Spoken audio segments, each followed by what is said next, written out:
اگه دوست داری آموزش این آیس پک های خوشمزه و خوشگله ببینی که مناسب تابستون و هوای گرمه، پس با من فاطمه سلطانی در چنل میس فود تا آخر این ویدیو همراه باش.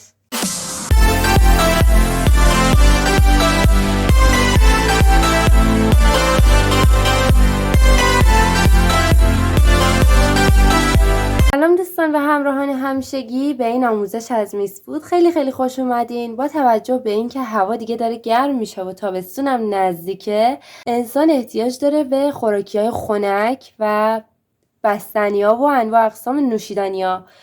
با توجه به درخواست یکی از اعضای بزرگ خانواده میس فود، من امروز براتون آموزش آیس پک رو میذارم و اینکه دوستان من این آیس پک رو با موز و گردو آموزش میدم.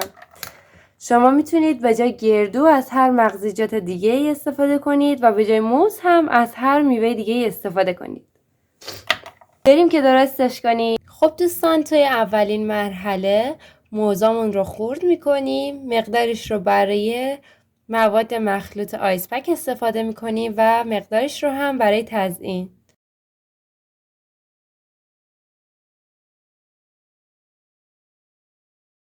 توی یه میکسر مقداری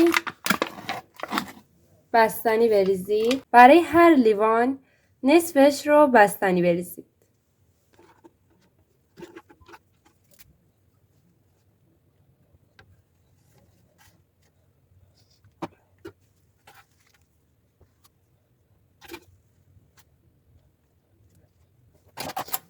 برای 3 لیوان حدود 1.5 لیوان بستنی بریزید. مقدار خیلی کمی شیر بریزید. برای 1.5 لیوان بستنی نصف لیوان شیر.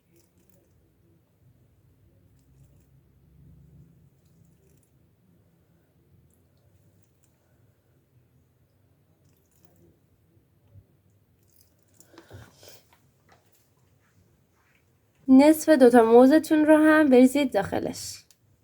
30 ثانیه حداکثر 1 دقیقه میکس کنید. ما یه مایع نسبتاً سفتی میخوایم، پس اگه شل شد حتما بستنی اضافه کنید.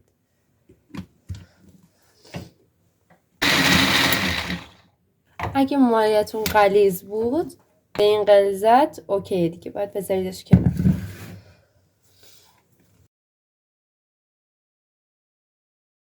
لیوانتون رو با سس‌های شکلاتی به هر رنگ و طعمی که دوست دارید تزیین کنید.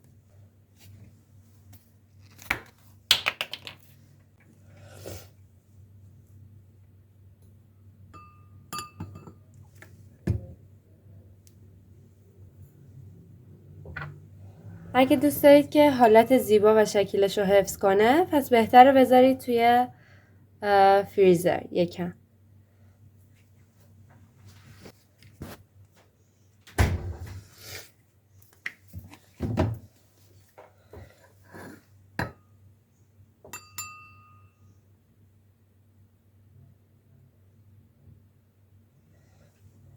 اگه دوست داشتید همین حالت فیکسش کنید، یه خورده بذارید تو فریزر.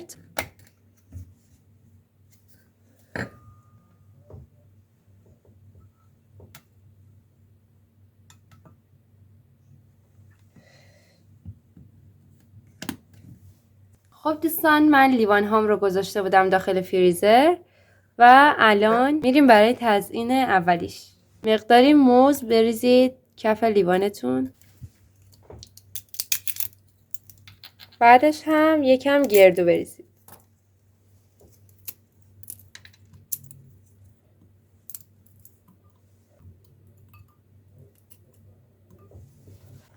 از مخلوط بستنی و موزتون بریزید روش.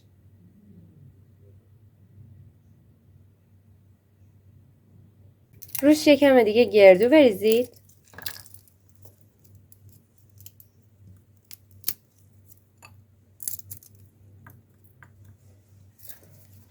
و مقداری اسمارتیز.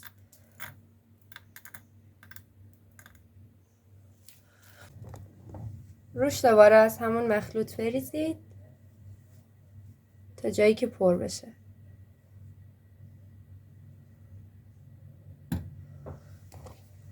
روش رو با هر چی که دلتون میخواد تزیین کنید.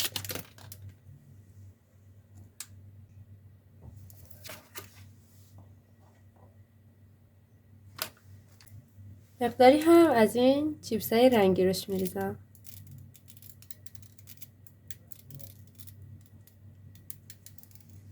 اولین لیوان آیس پکمون آماده شد.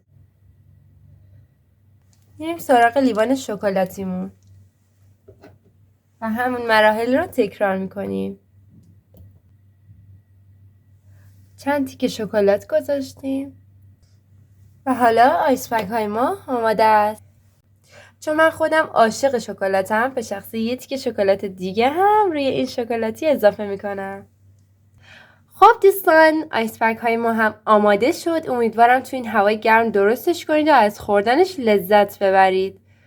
و اینکه با لایک و کامنت ممنون میشم ازم حمایت کنید.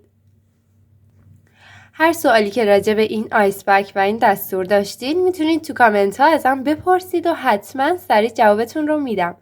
و لطفاً هر دستوری که دوست داشتین رو چه برای تابستون، زمستون و هر مناسبت دیگه‌ای که بخواین توی کامنت ها برام بنویسید. حتما آموزشش رو به زودی توی چنل قرار میدم. مواد لازم برای این آیس پک و دستورش رو هم توی دیسکریپشن براتون نوشتم. اگه دوست دارید باز هم نوشیدنی‌های خنک و آموزش‌های بستنی مختلف که بدون بستنی ساز درست بشه رو ببینید، پس توی این چنل میس فود من رو همراهی کنید تا از بقیه آموزش‌های من بهره کافی رو ببرید. فراموش نکنید که حمایتتون برای من خیلی با ارزشه. پس سوشیال مدیای من رو هم دنبال کنید. لینک اینستاگرام، فیسبوک و توییتر رو در دیسکریپشن میذارم براتون. حتما اونها رو هم دنبال کنید. راستی برای اینکه با من همراه باشی سابسکرایب این چنل خوشمزه یادت نره ها. پس تا آموزش بعد، خدا نگهدار.